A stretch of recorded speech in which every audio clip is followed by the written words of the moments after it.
Fikri oleh turun di babak pertama langsung melawan Tiongkok di Stadion Utama Gelora Bung Karno pada pukul 20.45 nanti kick-off-nya. Kita akan pantau dulu kondisi paling akhir di Stadion Utama Gelora Bung Karno. Kali ini ada jurnalis Kompas TV Renata Panggalo di sana.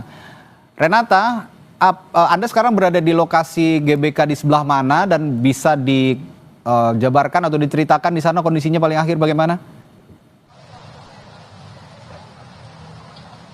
Iya, Radi dan juga saudara, saat ini saya tepat berada di dekat pintu masuk 6 Jenderal Sudirman. Ini merupakan salah satu akses bagi para supporter Timnas Indonesia yang ingin menonton langsung di Stadion Utama Gelora Bung Karno ataupun mereka yang ikut nobar di sekitaran area Gelora Bung Karno. Kalau yang bisa saya jelaskan di depan saya ini memang cukup banyak begitu ya pedagang makanan, dan memang kalau yang saya perhatikan para supporter Timnas Indonesia ini sebelum masuk banyak yang singgah dulu untuk mengisi perut, mengisi tenaga untuk tentunya karena semakin krusial laganya, Radi dan juga saudara, semakin butuh Timnas Indonesia dukungan-dukungan support dari Timnas Indonesia. Tadi yang kami pantau sejak siang bahkan, Radi dan juga saudara, supporter Timnas Indonesia ini sudah mulai datang dan memenuhi area Stadion Gelora Bung Karno. Kalau yang bisa kami kabarkan tadi memang sejak sore kami sudah berada di Plaza Tenggara. Kami mengamati bagaimana antusiasme dari supporter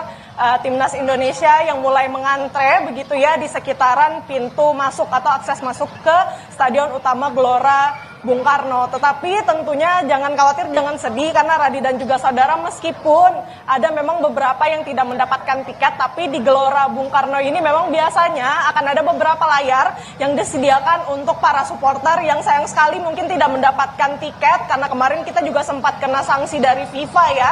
Maka dari itu mereka juga banyak yang datang ke Gelora Bung Karno untuk setidaknya merasakan euforia dari laga yang sangat krusial ini, Indonesia melawan China. Tadi kalau di Plaza Tenggara kami perhatikan ada 2 layar, Radi dan juga saudara, yang bisa dimanfaatkan oleh para supporter yang ingin langsung melihat pertandingan yang akan digelar pada pukul 20:45 waktu Indonesia bagian Barat. Radi. Ya, Renata, saya tertarik dengan penggunaan flare atau suara yang digunakan oleh supporter di area Gelora Bung Karno nih ya. Ini tadi kita tampilkan juga visual beberapa supporter yang menyalakan flare atau suar di sana. Berdasarkan regulasi FIFA atau FIFA Stadium Safety and Security Regulation, itu sebenarnya memang tidak boleh dibawa ke dalam stadion. Tapi itu akhirnya mungkin mereka menyalakan flare ini di luar stadion. Kondisi di sana apakah memang tidak dilarang oleh aparat kepolisian, dan bagaimana sejauh ini keriuhan penggunaan flare yang ada di sekitar Stadion Utama Gelora Bung Karno, Renata?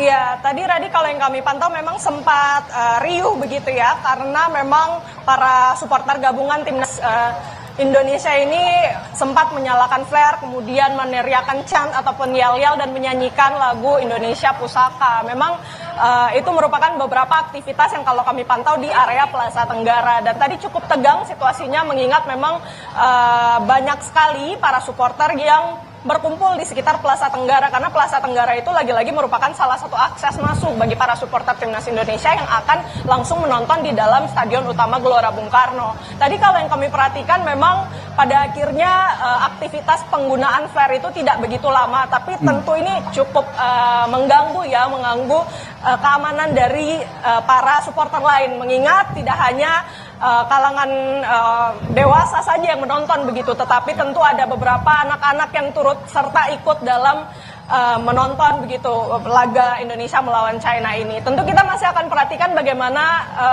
berlangsungnya laga Indonesia melawan China, apakah nantinya akan ada penggunaan flare lagi. Tetapi tentu Radi dan juga saudara, yang perlu diperhatikan memang penggunaan flare ini tentu dilarang, dan berbagai hal lagi juga turut dilarang untuk dibawa masuk ke Stadion Utama Gelora Bung Karno, seperti senjata tajam, kemudian juga dilarang membawa atau mengenakan parfum gitu, takutnya mengganggu mereka yang turut nonton di sana. Kemudian ada beberapa larangan lagi seperti membawa makanan dan minuman. Makanya dari itu juga di sekitar pintu masuk 6 ini, Radi dan juga saudara, sudah banyak lumayan stand makanan yang bisa dinikmati. Di dalam juga ada, jadi para penonton mungkin yang ingin makan dulu sebelum masuk ke dalam untuk menonton, ini bisa juga dimanfaatkan, Radi dan juga saudara. isi perut dulu supaya teriaknya pol gitu kira-kira kurang lebih ya Renata. Renata tadi Anda mengatakan ada di sekitaran wilayah Sudirman ya, pintu gerbang yang dari arah Sudirman. Saya ingin juga tanyakan bagaimana kondisi arus lalu lintas di sana karena ini juga bertepatan dengan jam-jam orang pulang kerja begitu, aktivitas masyarakat pulang kerja. Bagaimana Renata kondisi lalu lintas di sana?